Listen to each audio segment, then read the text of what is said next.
In 2021, we really started attacking buying real estate and bought our first duplex. Right now, $20 million assets under management at the moment. And it was just for me. Hello, everybody, and welcome to Get Diversified. I have Matthias Grunwald with me today, and this is going to be an amazing experience. So, Matthias, welcome to the show. Thanks, Jackie. Thanks for having me. Pleasure to be here. All right. So I'm going to give everybody just a brief introduction of Matthias. I'm sure this doesn't really do the job, but I'm gonna try here. So Matthias is a husband and dad of one. He's originally from Germany, hence the accent, bringing over 18 years of operational experience and a proven track record in real estate investments. His pivotal career move to Greenville, South Carolina in 2012 underscored his commitment to growth and innovation, marking the beginning of his journey in transforming distressed properties into thriving investments. We don't hear that word very often. Formerly the chief operating officer and CEO of Mini-Leets, Matthias now serves as the co-founder and managing partner at WCG Investments. At his company, Matthias oversees $20 million in assets under management across 16 manufactured housing communities or mobile home parks, leveraging his extensive operational experience to optimize investments and drive growth. So one thing else I wanted to add before we hand over the floor to Matthias is we are actually partners in one of his deals in South Carolina. So great asset. So with that, I am going to pass it over to Matthias. So Matthias, what else did I miss on the introduction? I think you nailed it. You kind of stole my thunder here. So it was a pretty good summary of where I come from and what I'm doing now. So yeah, what really brought me here was my W-2 back then, back in 2012.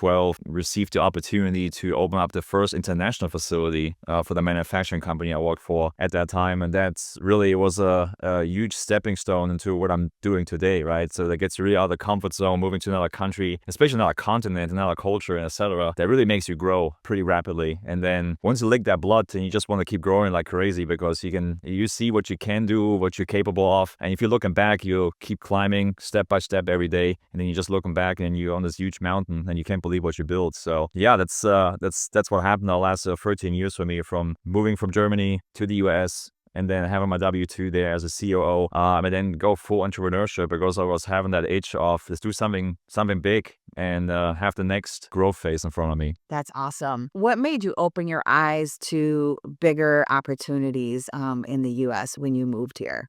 Yeah, that's a good question. So for me, it was where I grew up in Germany. It's a very much industrial town. There was just a lot of manufacturing there. It wasn't pretty whatsoever. You always had to go somewhere to go like on vacation and stuff like that. So I always was intrigued by, international travel, even was just Spain in Europe or France, stuff like that. And I always loved the US because I was, watching movies like everybody does, and the whole world's Americanized in a sense, some more than others. But, we have the American movies over there and everything. And you see this stuff, it's like, I want to check this out. I want to see Los Angeles. I want to see New York. And then you just see the opportunity at my W-2. They made an announcement in the newsletter and I said, hey, we actually are open for people applying for this position of being at that time, the plant manager for the first international facility in Greenville, South Carolina. I was like, I don't know what South Carolina is, but let me Google this.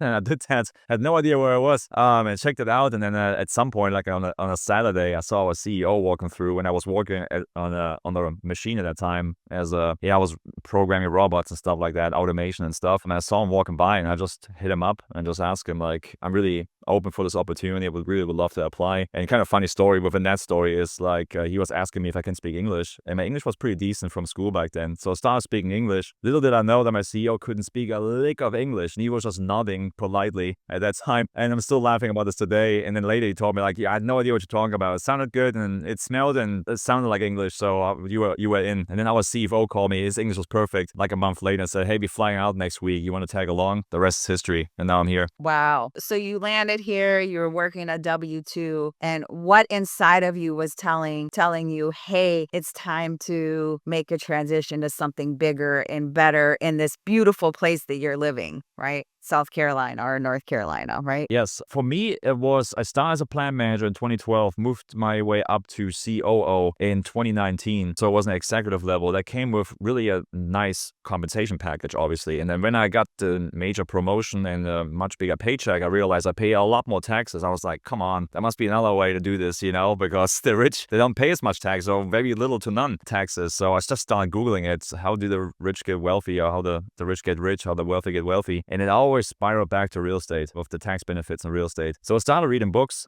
And that was around the time when COVID happened in 2020. So the whole world slowed down. I wasn't manufacturing. Like a lot of projects were just like on standstill for a couple months. And at that point, I think I read 36 to 40 books in like 6 months. I was just reading the entire time, and I read the first real estate book. And I was like, this can't be legal with all the tax benefits, And I did more research, and I was like, oh man, I really want to do this. And then my wife and I sat down, and then in 2021, we really started attacking buying real estate and bought our first duplex at that time. Because I was always intrigued by multifamily. I want to have always as many units as possible in the same property, because of my mind is always like, try to be conservative and have a backstop in the property, meaning if you have multiple units, if somebody moves out, you're not going to go to zero of your income. So I was always looking into small multifamily in the beginning, and then we bought that duplex in 2021, and shortly after a fourplex. And then I was like, let's go big and do commercial real estate. Bought a 26-unit apartment complex with partners, 27-unit RV park, and then I started going to mobile home parks with my friend and partner, Tim Woodbridge.